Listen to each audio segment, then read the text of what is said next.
Aries, kumusta na kayo guys sa mga Aries? At titignan natin ang good news muna sa inyo, okay? Sa pag-ibig muna. Good news para sa inyong pag-ibig guys. Ito ay reading ngayong June 18, 2025. June 18, 2025 sa mga Aries. Makinig kayo kung gusto nyo guys, okay? Good news about sa inyong pag-ibig kung kayo ay nasa relasyon na napakaganda. Okay, good news ito sa inyong pag-ibig at mensahe na dapat ninyong malaman. Ang bilis naman. Okay.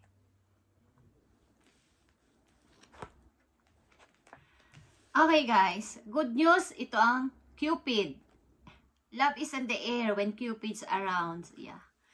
Meron sa inyo nagkakagusto guys at maaari nagpapalipad hangin sa inyo, okay Aries? At kung kayo ay nasa pag-ibig na is maganda ang takbo ng inyong samahan ng iyong iniibig.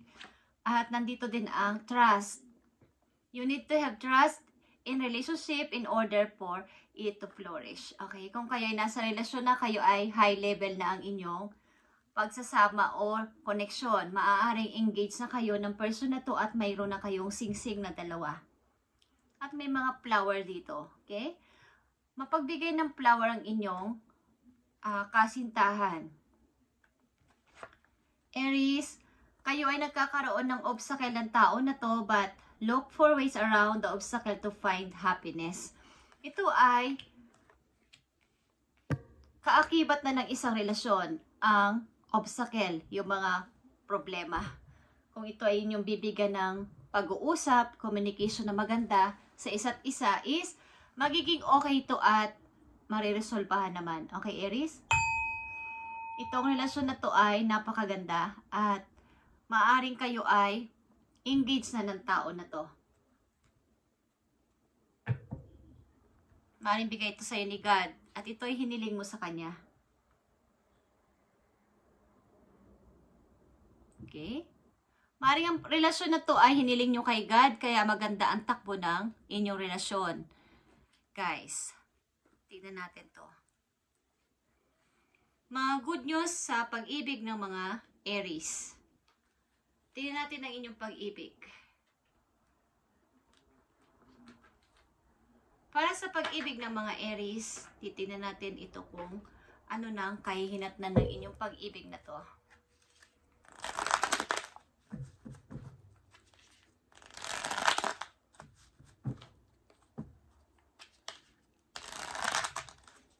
Para sa pag-ibig ng mga Aries, andito ang Cupid.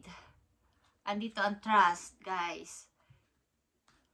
Maaring kayo ay nag-level up na ang pag-ibig, ang connection ninyo. Nagbigay na siya ng singsing sa inyo o magbibigay na to. Okay? Aries, tingnan natin to. Para sa mga Aries, andito ang Cupid. Queen of Swords and Ace of Wands is here in reverse. Mukhang kayo ay matalino sa pagpili ng inyong mamahalin, guys. After nito mga maling promises, parang maling mga promises dati sa nakaraan is meron kayong mga naranasan. So kayo ay maaaring kung ito ay bago pa lang na nagpaparamdam sa inyo, kayo ay mapili. Kumbaga, hindi kayo basta-basta tatanggap. Baka ito ay mali na naman at mapangning lang na naman tong pag-ibig na to. Okay? Maring itong message na to ay sa mga Aries na ilan dito sa reading ay babago pa lang. Love is in the air when Cupid's around. Is hindi kayo madali magtiwala. Baka ito ay mali na naman na mga promise. Maling tao na naman ang tatanggapin ko sa buhay ko. Okay? Aries, titignan natin to. At nandito ang trust, Six of Swords, and Seven of Wands. Maaaring ito ay pinaglaban ninyo, ang tao na to. Okay?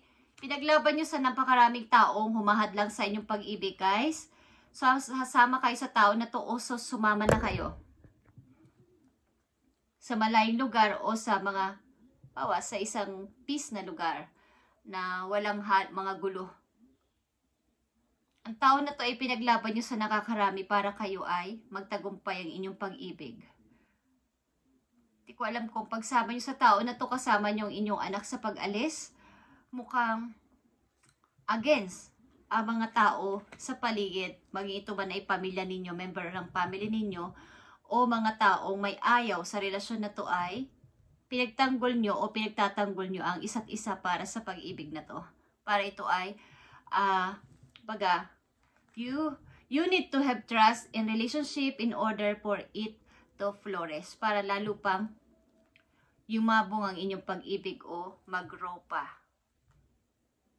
Sa haba-haba ng nangyari na mga problema sa inyong buhay ay kayo ay kinasal pa din o ikakasal pa din sapagkat ipinaglalaban nyo ang tao na to. Okay? Obstacle is here. Yeah, obstacle is here, guys. Ito ay, maaaring may mga usapin kayo sa money, kakulangan sa budget, kakulangan sa mga pinag-uusapan sa pera. Mga pakunti-kunting silusan, at mga hindi pagtitiwala. Ito yung nagiging obstacle ninyong dalawa. Aries, ng yung karelasyon na to is maring may mga tatlong Aries ditong involved na pare-pareho ang senaryo ng kailang sitwasyon. Nakikita ko is meron kayong problema sa budget o sa ups and down na pagpasok ng money sa iyong relasyon. Maring kayo nagsasama na ng person na to at may problema sa pera at silusan, mga hindi pagtitiwala. Bako sino-sinong nakakausap mo at may mga pag-i-stalk, okay, sa relasyon na to. Ba't nagmamahalan kayo? Kaya lang may ganitong issue sa inyong relasyon. Okay, Aries? Tingnan pa natin ang mga message dito para sa inyong dalawa ng tao na to.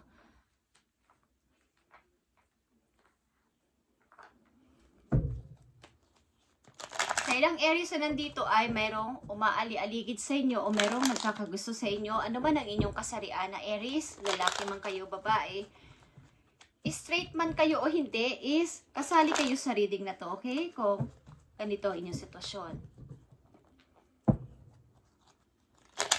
Maaaring hindi kayo basta-basta nagpapasok ng tao sa buhay ninyo, lalo na't bago-bago nag-o-offer ng love, is madali kayong mag-reject. Because nakakatakot. Dahil baka maling promise na naman to. Na hindi na kita sasaktan, hindi kita sasaktan, Aries. Mangangako na ganito, ganyan. But, nagbabalat kayo lang naman. Okay? Tignan natin tong Cupid na to sa buhay na mga Aries. Ano tong Cupid na to sa buhay ninyo, Aries? At trust is here. At obstacle is here. Yeah. Kayo ay broke ang heart. Maybe ito ay mga nakaraang taon sa buhay ninyo. Kayo ay broke ang heart talaga. At napag-iwanan ng pangarap sapagkat maybe dito kayo nakatutok sa pag-ibig na to. Okay?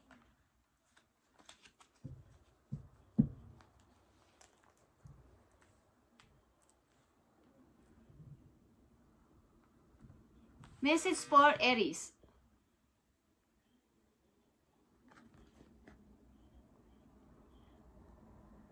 Nandito ang 7 of Swords sa Cupid. Okay. Kasinungalingan. Maaring may mga kinuha din sa inyo ang tao na inyong pinagkatiwalaan. Mga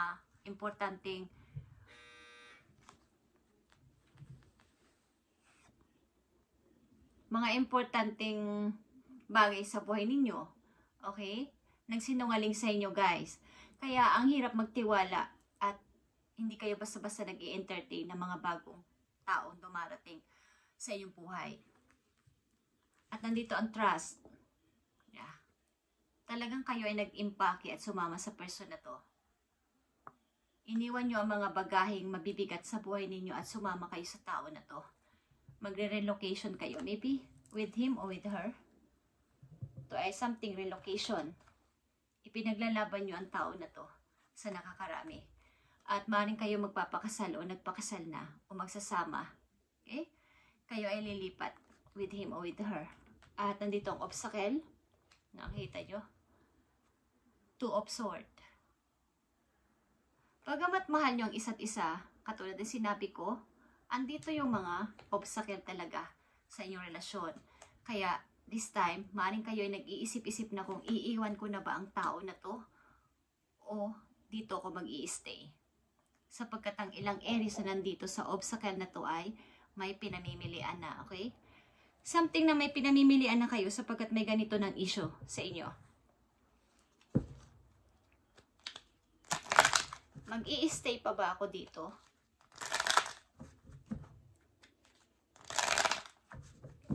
O pipiliin ko na isang person? Tingnan natin ang message pa dito sa inyo. Something na advice para sa mga Aries.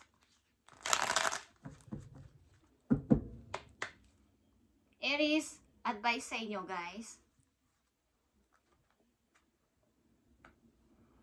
Make it your mission to accept all parts of you, the good and what you perceive to be your imperfections. Don't look for any outside validation. It's already within you. Once you realize your true beauty and potential, you will never doubt yourself again. Okay. Nandito yan sa Cupid. Kung ano yung mga hindi nyo nagawa sa past na parang naniwala ako sa tao na to, sinungaling. Nag-promise pero hindi totoo. Pinagsinungalingan ako. I-forget nyo na to guys. Something na i-forget nyo to tanggapin na lang na nagkamali kayo. At magpatuloy sa buhay. Kumbaga ay, buksan ulit ang puso kung may nagpaparamdam ng pag-ibig at gusto nyo naman ulit na umibig. Why not na hindi itry ulit? Magpatawad sa nakaraan at itry ulit na umibig. Maring nagkaroon din kayo ng doubt na bakit ako iniiwan. Maganda naman ako, pogi naman ako, mabait naman ako. Parang, kailangan mong ma-realize yung iyong true beauty and potential na meron ka nito, Aries, okay?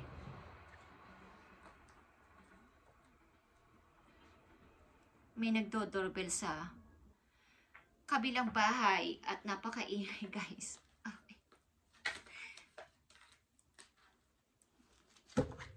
Tingnan natin ang message para sa inyo, Aries.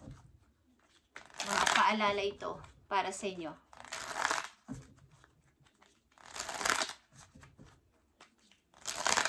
Para sa mga Aries, paalala sa inyo. Ito ay Six of Wands. Ito ay yung freedom. Happiness mo to, Aries. Ito ay lightning. Parang kidlat or kulog. Lightning denotes surprise. Okay? Maaaring may magsusurprise sa inyo biglaan. Galing sa malayong lugar, guys. May magsusurprise sa inyo. Something na, kung ano man to ay ito'y inyong ikakasaya. Ito ay inyong magiging kaligayahan. Galing ito sa malayo. Okay? Na sorpresa. Guys. Five of Cups. Wait lang guys.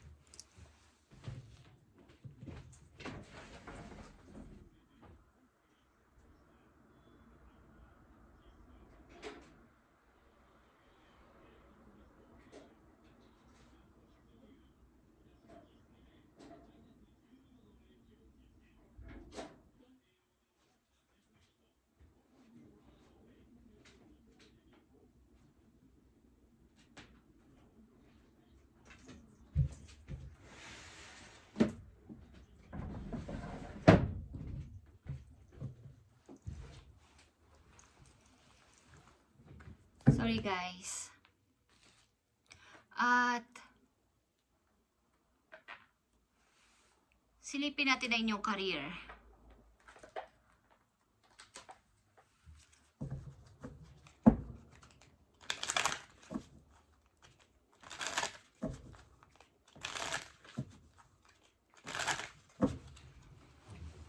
Wait lang guys.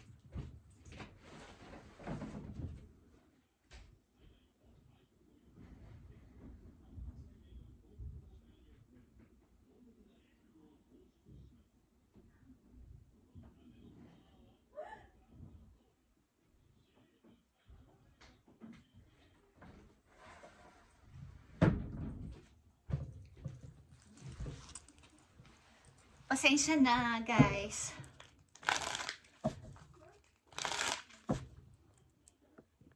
Maganyan talaga sa during my reading. Okay? During sa reading ng isang tao. Okay? May dumating na bisita. Ang aking anak. Okay? Kasama yan sa inyong reading. Aries. May darating sa inyong bisita. May tutok-tok o magdodoorbell sa inyo. Okay, tingnan natin ang message for you. Aries, galing ito sa inyong about sa inyong career and finances. Sa mga Aries. Nakita nyo ba ang leadership? Okay, during my reading is hindi ito pwedeng maputol, guys. Sapagkat ito ay kasama sa, kung sino, binabasahan ko na, sign is, yan ay para din sa inyo. Meron sa inyong bibisita. Okay, leadership is here. Once you accept and step in your power, your career will soar. About sa inyong career and finances, guys, kayo ay nakatakda na umunlad sa money. Something na ilan sa inyo ay maganda ang magiging posisyon sa trabaho o nasa maganda ng posisyon sa company at maaaring ipakita ninyo ang inyong potensyal na meron kayong alam dito, alam doon, na mga bagay na mga bagong idea din is sabihin nyo sa kanila. Something na kayo ay, dahil kayo ay Emperor Aries, okay? May potential kayo maging leader ng sa loob ng company o sa kahit saan, larangan kung saan kayo nandoon at saan kayo. Anong ginagawa ninyo ay may potential kayong napakalaking ganito. Kayo ay nakatakdang mag-rule bilang isang leader. Okay? Yung magpasunod sa mga tao. Ilan sa inyo ay natatakot itong i-hold. May nag-o-offer sa iyo ng ganyan pero natatakot kayong i-try. But kakayanin ito, guys.